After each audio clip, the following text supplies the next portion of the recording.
Good morning. Ngayong umaga late na ako nagising. Binuksan ko agad tong aming bintana, nakita ko tirik na ang araw. Dumiretso na agad ako dito sa aming kusina para makapagluto na ako ng sinaing. Dito ko na nga rin pala sinalang sa aming rice cooker para mamaya kahit may ginagawa ako maluto na.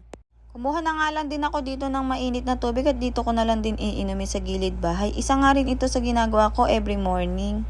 After ko nga uminom ng mainit na tubig, okay na ako. So, bali nakita ko nga tong talong dito sa amin sa may kusina, meron pa. So, bali hiniwa-hiwa ko na nga lang din ito at ito nga lulutuin ko. So, bali naisipan ko nga na mas masarap to pagka pinirito ko lang. Nang matapos ko nang hugasan, ginilid ko muna at kinuha ko nga tong saging at kamote. Ito nga pala yung uulamin namin ngayong umaga. So dahil kami lang naman ang kakain ngayon ni mama, kaya konti lang din tong lulutuin namin para maubos din agad. Tayo dito sa may kamote, inislice ko nga lang pala ng manipis para agad maluto mamaya. Napansin ko nga may sira kaya hiniwalay ko muna at eto nga hinugasan ko na nga rin tong ating kamote at sinama ko na nga din dito sa may talong at ating saging. Nagpainit na nga din ako dito ng mantika at pagkatapos sinalang ko na nga din pala itong mga lulutuin natin. So bali ito nga inuna ko yung kamote at itong saging. Mabilis lang din naman maluto yung ating saging kaya ito nga ibiniling ko na nga lang din kaagad. Nang makita ko ngang luto na tong saging, kinuha ko na nga at nilagay ko na nga dito sa may plato. At next na nga tayo dito sa ating kamote at luto na nga din kaya inilagay ko na nga din dito at pinagsama-sama ko na lang din.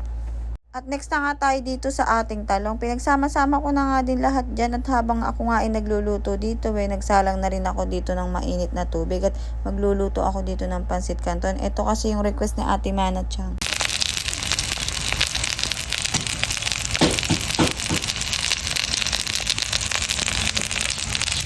Habang nagluluto nga ako dito, gumagawa na rin ako ng sausawan ko. Nag-slice ako ng isang pirasong sili dito at naglagay ako ng bagoong and then suka. Pinagsama-sama ko lang iyan at masarap yan ibabad sa piniritong talong.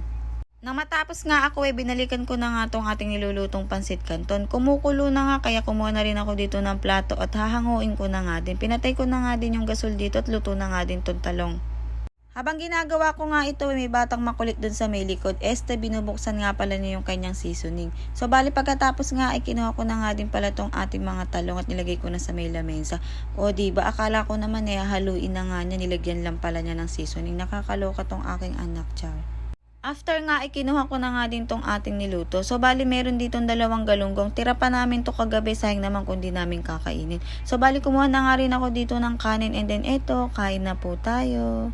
After naman namin kumain naghugas na nga din ako dito ng pinggan. Sakto naman dumating na nga din dito si mama galing ng bukid. So bali pinakain ko na nga din siya at sinabay ko na nga rin hugasan tong mga plato na kinainan niya. So after naman magluluto na nga rin ako ng tanghalian namin mamaya. So yun lang, hanggang dito na lang muna ang ating mini vlog. Thank you!